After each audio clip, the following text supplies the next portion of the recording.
Sekarang kita akan kembali lagi diperlihatkan dengan Xiao Yan yang pada saat ini berhadapan dengan Taixu nomor 3, kemudian Taixu nomor 3 pada saat ini menampilkan keterampilan bertarung yang mengejutkan Xiao Yan, begitu pedangnya diangkat sesosok yang persis sama dengannya yang memiliki ukuran ribuan meter seketika terbentuk. Xiao Yan seketika menyadari bahwa sosok ini tampaknya memiliki kekuatan hingga ke langkah ke-6 bahkan ke langkah 7 keabadian, sementara itu di sisi lain nomor 3 pada akhirnya telah mempersiapkan semua serangannya dan mulai berteriak dengan dingin.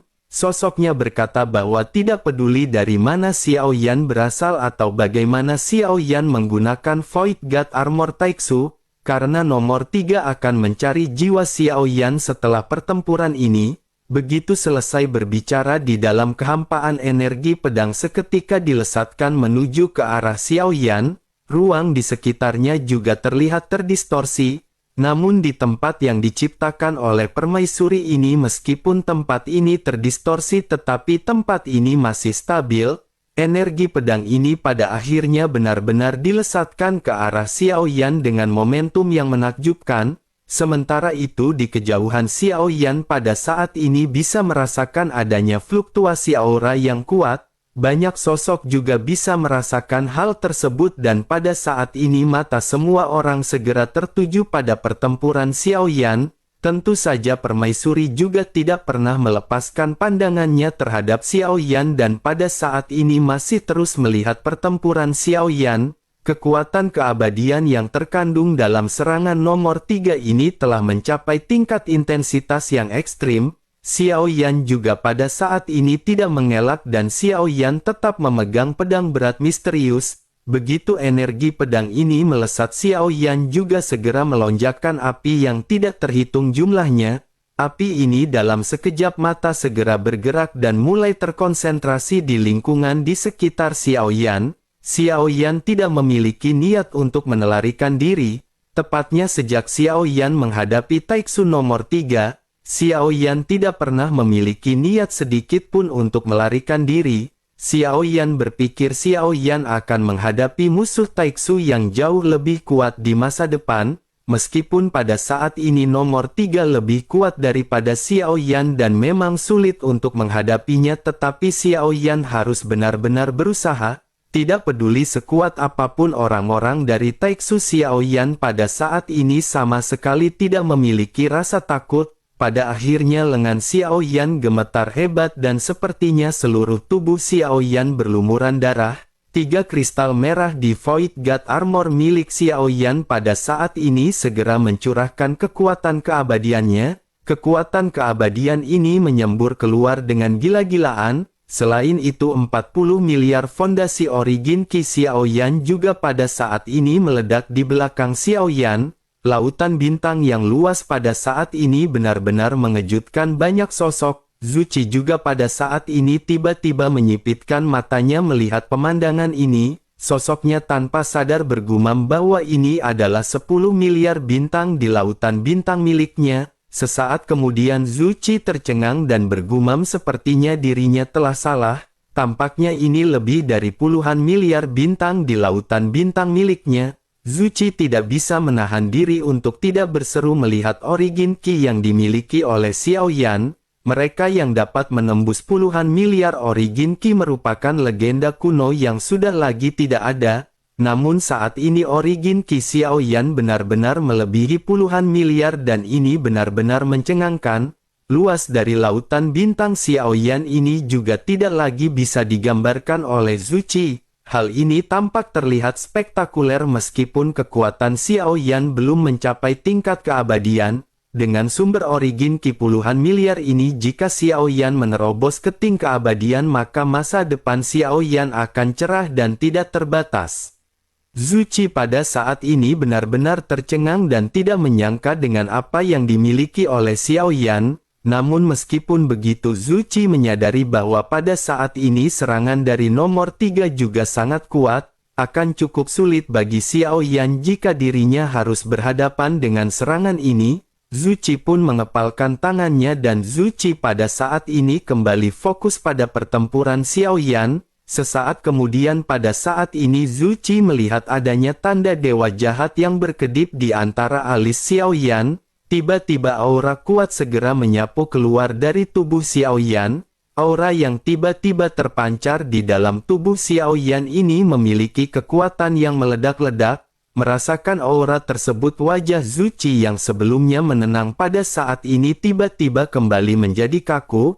Matanya pada saat ini menyipit karena meskipun aura ini tidak ada hubungannya dengan Zuci, tetapi Zuci masih bisa merasakan adanya perasaan yang familiar. Ini merupakan aura dari klonnya yakni Yonghe yang telah dibawa pergi oleh Xiaoyan. Tentu saja yang pada saat ini yang benar-benar mengejutkan Zuci bukanlah kemunculan dari klon Yonghe. Zuci mengepalkan tangannya dan pada akhirnya segera berbicara dengan suara yang serak dipenuhi dengan ketidakpercayaan. Zuci bergumam, sebenarnya orang ini memiliki kemampuan untuk memadukan klon. Zuci benar-benar terkejut karena hal ini merupakan kartu truf yang dirinya miliki.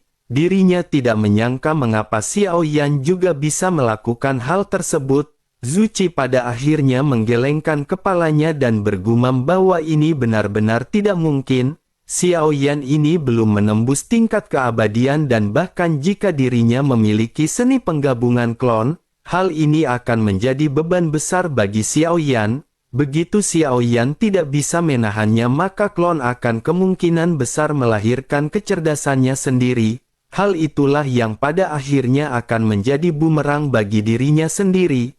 Namun pada saat ini mengapa Xiaoyan bisa melakukan hal tersebut dengan klon Yonghe yang sangat kuat? Xiaoyan ini pasti menggunakan metode untuk menyegel klon Yonghe.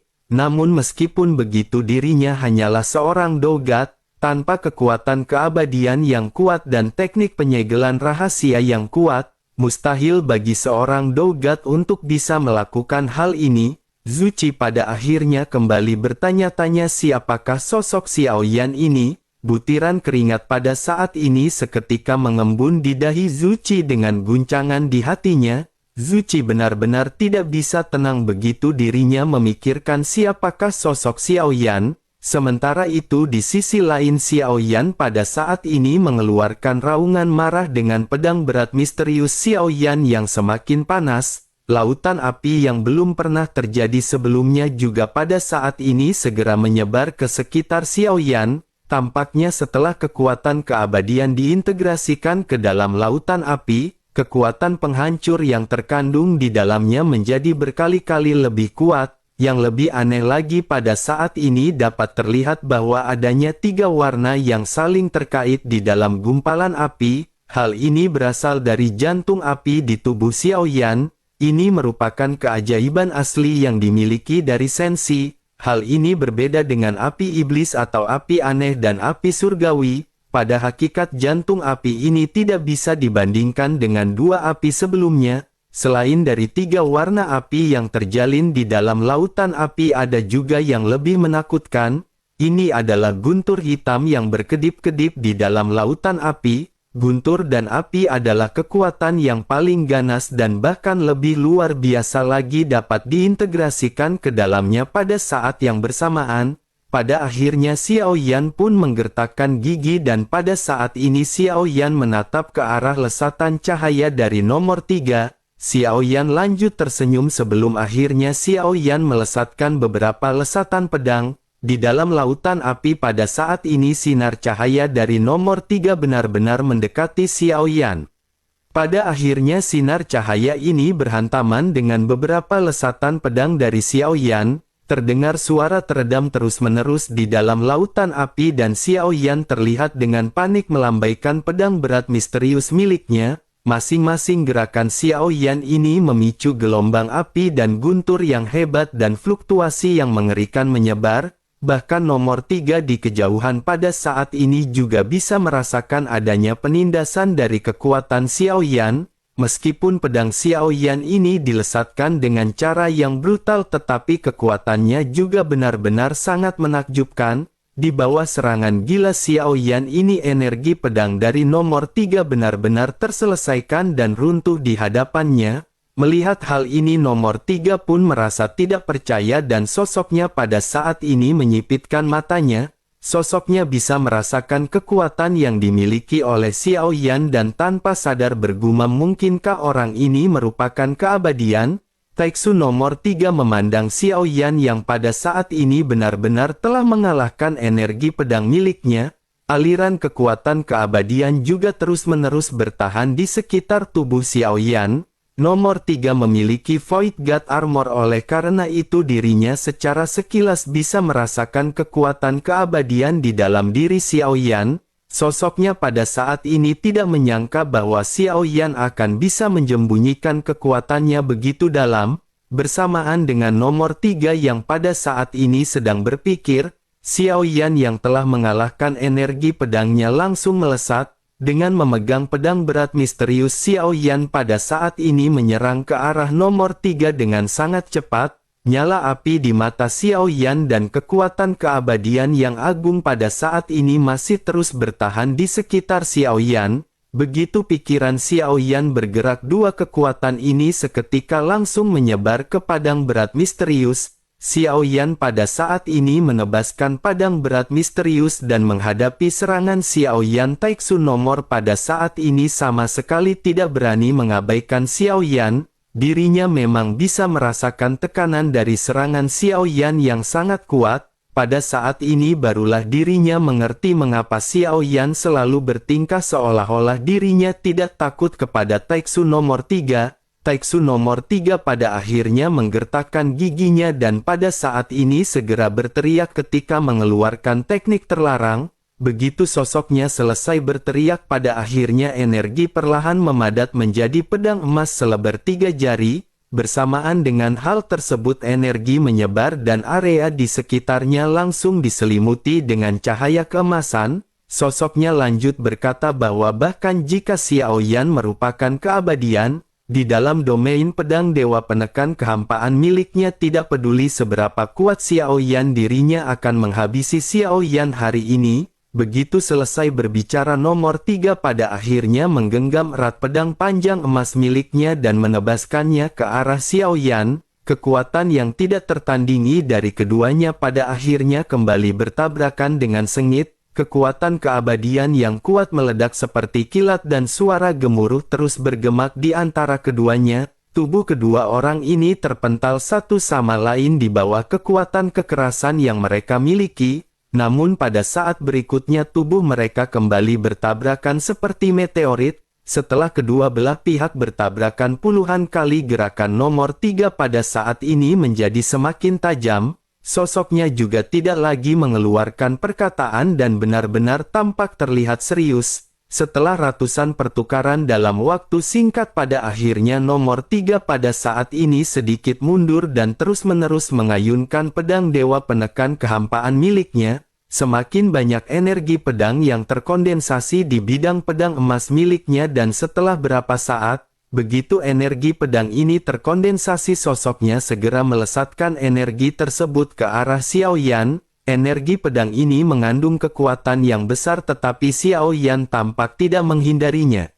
Xiao Yan membiarkan energi pedang ini membombardir tubuhnya. Dengan kekuatan dari Void God Armor dan tubuh abadi dari klon dewa asli, energi pedang ini secara alami tidak akan mampu berhadapan dengan Xiao Yan. Namun meskipun begitu, semakin banyak energi pedang yang diterima oleh Xiao Yan secara alami, dampaknya juga akan semakin besar. Bersamaan dengan keduanya yang bertarung, dewa kematian juga pada saat ini ditutupi oleh rantai bersih merah yang tidak terhitung jumlahnya. Seluruh tubuhnya pada saat ini terjerat, tetapi sosoknya pada saat ini hanya terkekang untuk sementara waktu. Sesaat kemudian, pada saat ini telapak kaki dari dewa kematian terus melangkah keluar.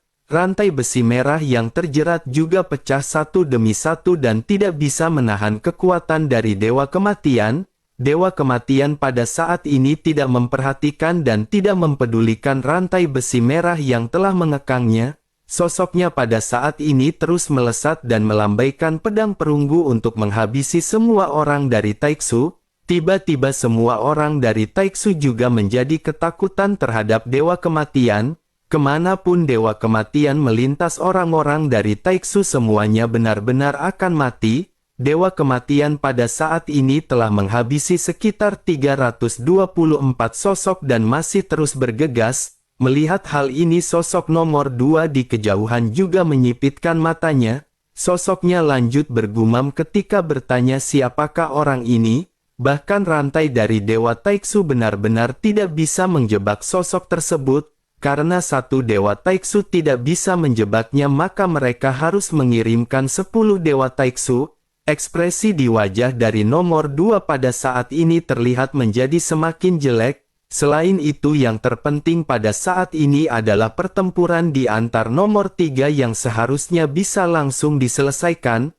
Namun begitu dirinya kembali melihat pertempuran, tampaknya nomor 3 pada saat ini telah ditekan oleh Xiao Yan. Sosoknya pada saat ini menggertakkan gigi dan meskipun begitu tampaknya Taiksu pada saat ini masih mendapatkan keuntungan di dalam pertempuran. Keunggulan prajurit Taiksu di medan pertempuran juga pada saat ini menjadi semakin jelas, karena mereka memiliki Dewa Taiksu sebagai pendukung mereka yang terus-menerus mengisi kembali kekuatan keabadian yang dikonsumsi.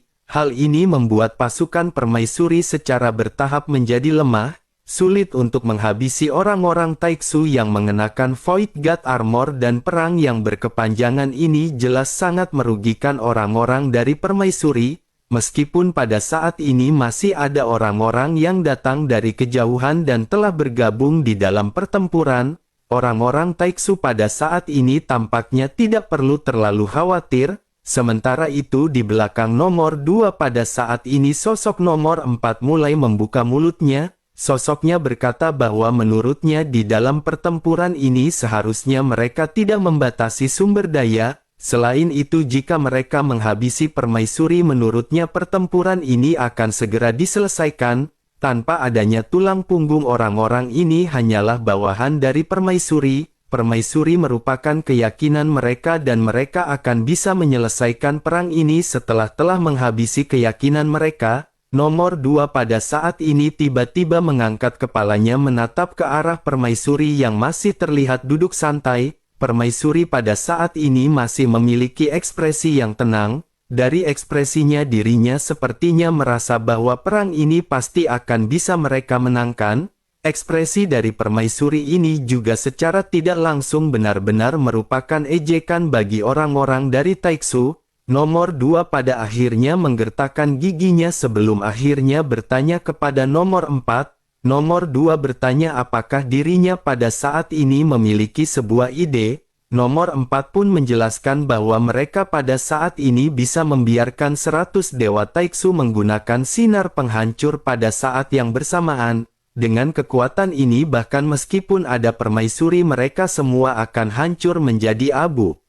Keberhasilan pertempuran ini benar-benar bergantung pada apakah mereka dapat menghabisi permaisuri atau tidak. Menanggapi hal tersebut, nomor 2 pada saat ini sedikit menggelengkan kepalanya. Sosoknya berkata bahwa hal tersebut akan menghabiskan sumber daya yang sangat besar. Mereka tidak perlu menghabiskan sumber daya hanya untuk sampah-sampah dari alam sejati Xuan Yin. Nomor 4 pada saat ini masih sedikit membantah dan berkata tetapi jika mereka tidak melakukannya, maka akan banyak di antara mereka yang akan mati di dalam pertempuran kali ini. Selain itu, sosok pria di balik armor perunggu ini juga telah menghabisi ratusan orang-orang dari Taiksu. Jika mereka tidak menyingkirkan orang ini, dirinya khawatir hal itu akan mempengaruhi moral para pasukan.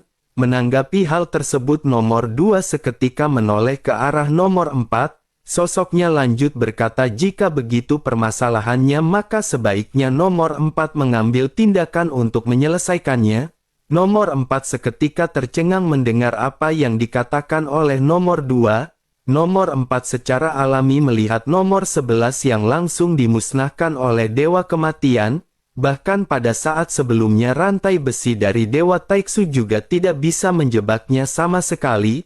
Nomor 4 pada akhirnya tersenyum masam dan berkata bahwa dirinya khawatir pria di balik armor perunggu ini akan sulit untuknya diselesaikan sendirian.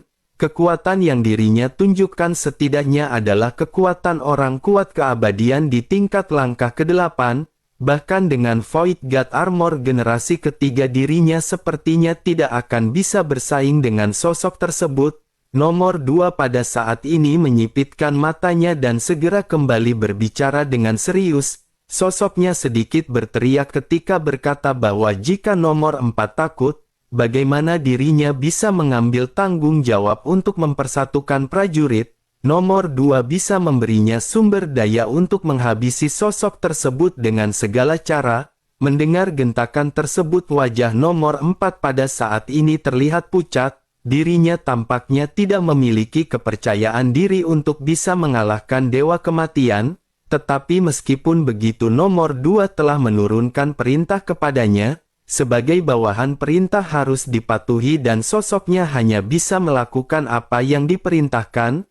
Nomor 4 pada akhirnya segera mengalihkan perhatiannya kepada Dewa Kematian. Untuk melawan Dewa Kematian pada saat ini sosoknya berpikir bahwa dirinya harus mempersiapkan semuanya sepenuhnya. Untungnya dengan izin nomor 2 dirinya juga bisa menggunakan kartu truf terkuat dari Taiksu. Dengan begitu maka mungkin masih ada peluang baginya untuk bisa memenangkan pertarungan. Sosok nomor 4 pun seketika bergegas maju dan berkas cahaya segera menyapu dari segala arah. Sinar cahaya ini seketika berhenti di hadapannya sebelum akhirnya mengembun menjadi Void God Armor yang tampak lebih keras. Sesaat kemudian sosoknya juga berteriak ketika mengeluarkan seni bela diri terlarang armor penghancur dewa. Berkas cahaya lainnya pada saat ini muncul sebelum akhirnya berubah menjadi tombak yang digenggam di tangan nomor 4.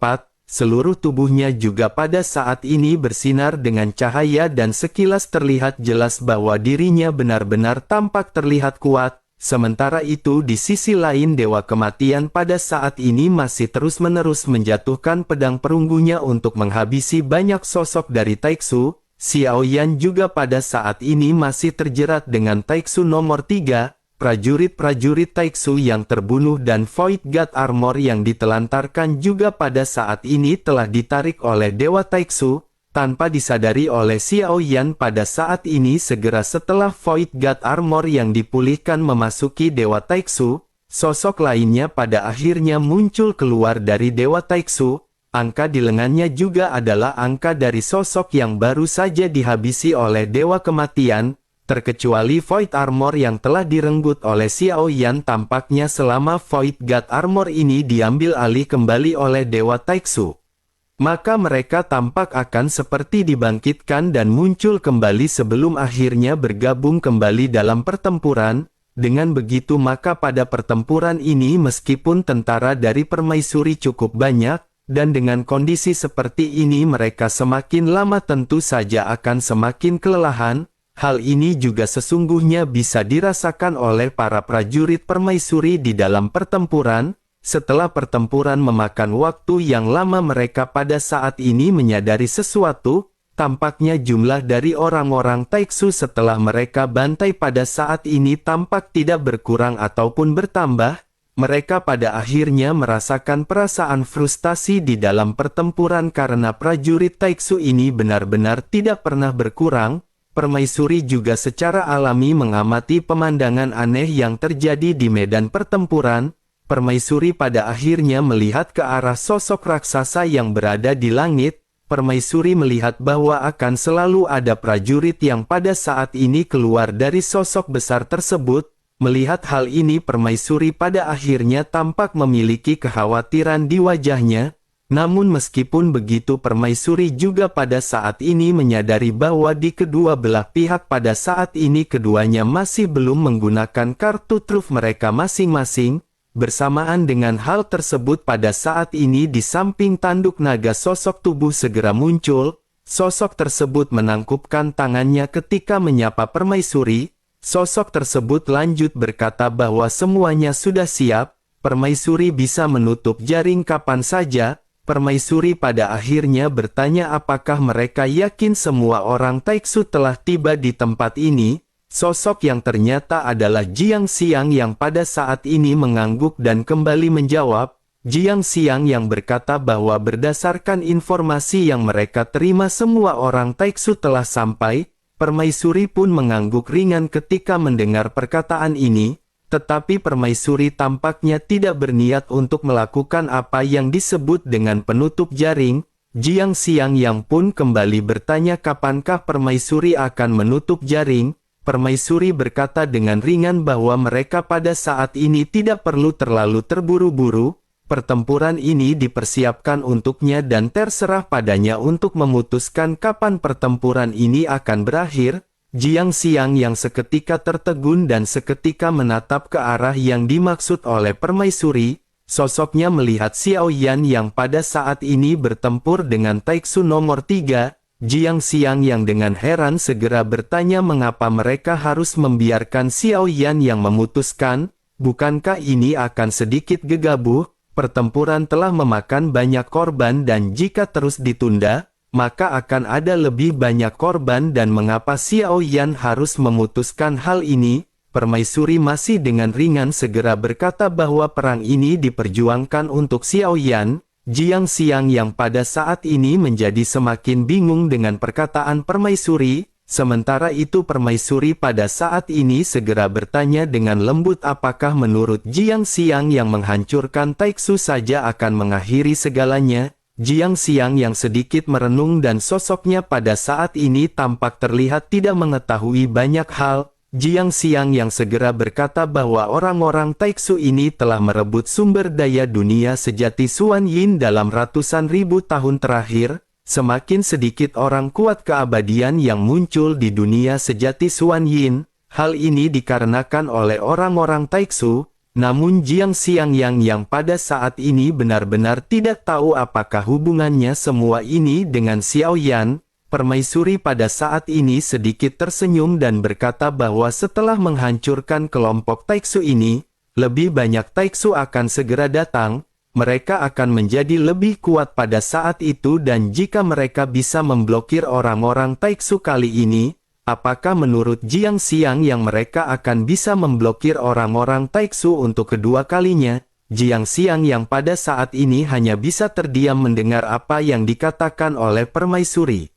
Sosoknya juga bisa merasakan adanya rasa penekanan dari kata-kata permaisuri. Jiang Xiang yang juga pada saat ini tidak tahu harus berbicara apa, sosoknya hanya menatap ke arah Xiao Yan dengan mata yang rumit. Jiang Xiang yang pada saat ini masih tidak tahu dan tidak mengerti mengapa permaisuri pada saat ini masih memberikan harapan kepada Xiao Yan. Sementara itu di sisi lain pertempuran Xiao Yan pada saat ini menjadi semakin intens. Gelombang api dan energi pedang pada saat ini masih terus bertabrakan dengan ganas, namun yang paling luar biasa adalah bahwa gelombang api Xiao Yan pada saat ini tampak terlihat lebih unggul. Gelombang api nampaknya lebih dahsyat daripada lesatan sinar dari nomor 3.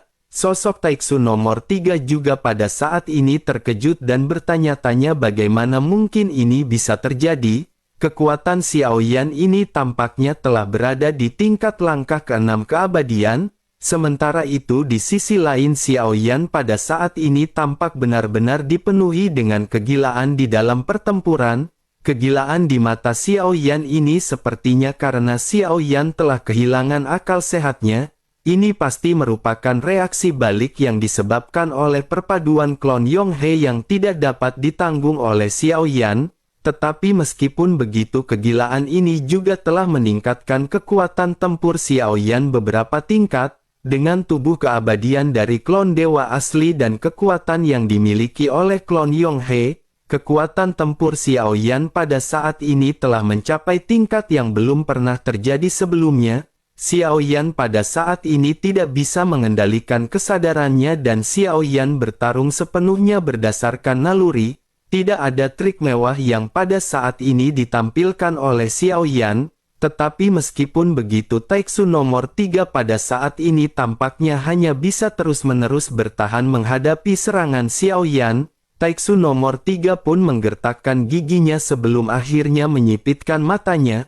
Sosoknya seketika berkata bahwa Xiao Yan benar-benar memiliki metode yang berbeda daripada metode pertarungan sebelumnya. Sepertinya Xiao Yan juga telah membayar banyak hal untuk bisa mendapatkan kekuatan keabadian langkah ke-6 ini. Bersamaan dengan Taiksu nomor 3 yang berbicara pada saat ini, sosok Xiao Yan segera kembali melesat dengan serangannya.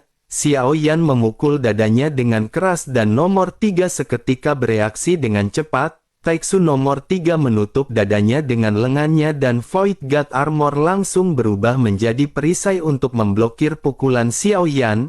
Gelombang api yang mengamuk melonjak keluar dari tubuh Xiao Yan. Kekuatan yang tidak tertandingi pada saat ini segera mengalir dengan gila-gilaan. Perisai yang dibentuk oleh Void God Armor juga pada saat ini langsung mengeluarkan suara retak. Taiksu nomor 3 terkejut dan sosoknya pada saat ini menghantam tanah dengan keras. Sesaat kemudian sosok Xiao Yan juga bergegas di udara untuk menuju ke arah lubang besar yang tercipta akibat benturan dari Taiksu nomor 3. Ledakan keduanya pada saat ini segera terjadi dan lubang besar kembali semakin besar. Nomor 3 pada saat ini tampak benar-benar dipukuli oleh Xiao Yan. Taiksu nomor 3 pun menggertakkan giginya sebelum akhirnya sosoknya pada saat ini segera mencurahkan semua kekuatan keabadian yang dirinya miliki. Sosoknya lanjut mengangkat pedangnya dan bersamaan dengan hal tersebut, beberapa simbol zodiak pada saat ini memancar di langit sebelum akhirnya berubah menjadi 12 sinar cahaya. Sesaat kemudian sinar cahaya ini seketika dilesatkan menuju ke arah Xiao Yan sebelum akhirnya ledakan besar terjadi. Lubang di tanah menjadi semakin besar dengan debu yang berterbangan ke segala arah. Banyak dentuman juga terjadi dengan kedua sosok yang pada saat ini tidak bisa dilihat oleh orang luar. Asap tebal pada saat ini membumbung ke langit sebelum akhirnya salah sesosok melesat keluar. Sosok ini bukanlah Xiao Yan melainkan Taiksu nomor 3 yang armornya terlihat rusak. Pelindung dadanya pada saat ini hancur berkeping-keping, matanya tertuju pada lubang besar yang pada saat ini diselimuti oleh asap dan debu di bawah.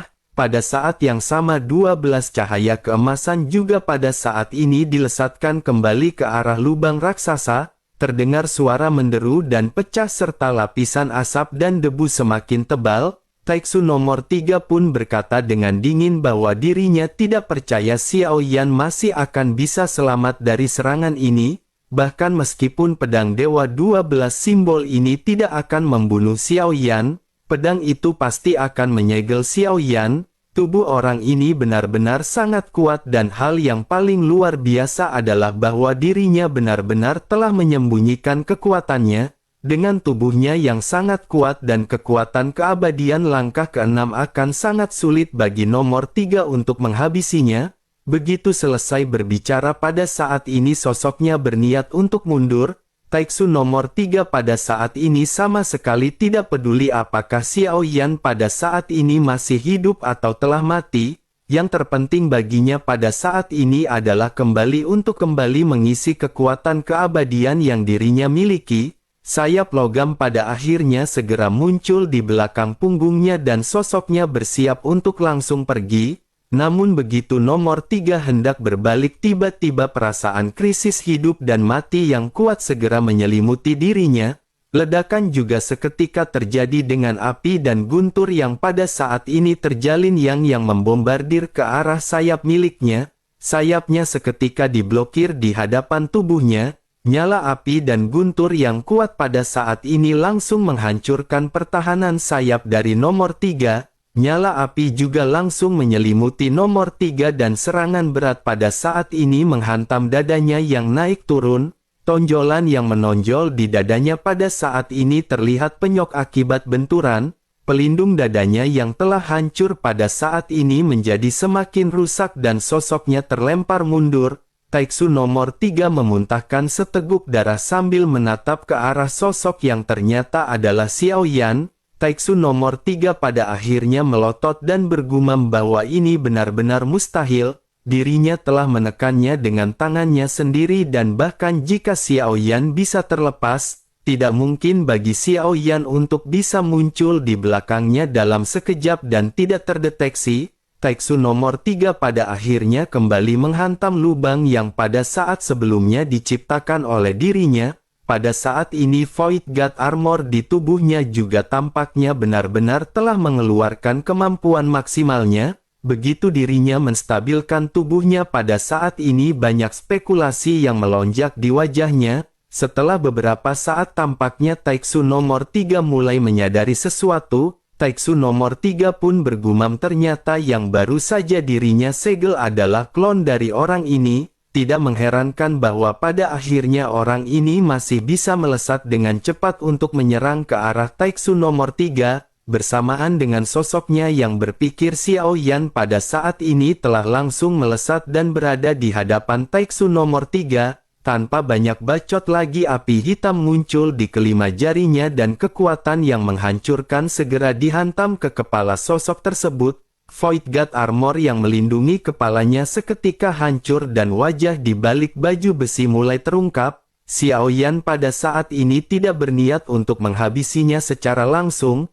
karena orang ini adalah orang kuat nomor 3 dari Taiksu tentu dirinya akan memiliki informasi yang berharga. Xiao Yan pada akhirnya segera melesatkan api dan guntur yang mengekang sosok Taiksu nomor 3. Xiao Yan lanjut berkata bahwa selanjutnya Xiao Yan akan mengajukan pertanyaan dan Taiksu nomor 3 harus bisa menjawabnya dengan benar jika ingin dapat hadiah janda Tobrut.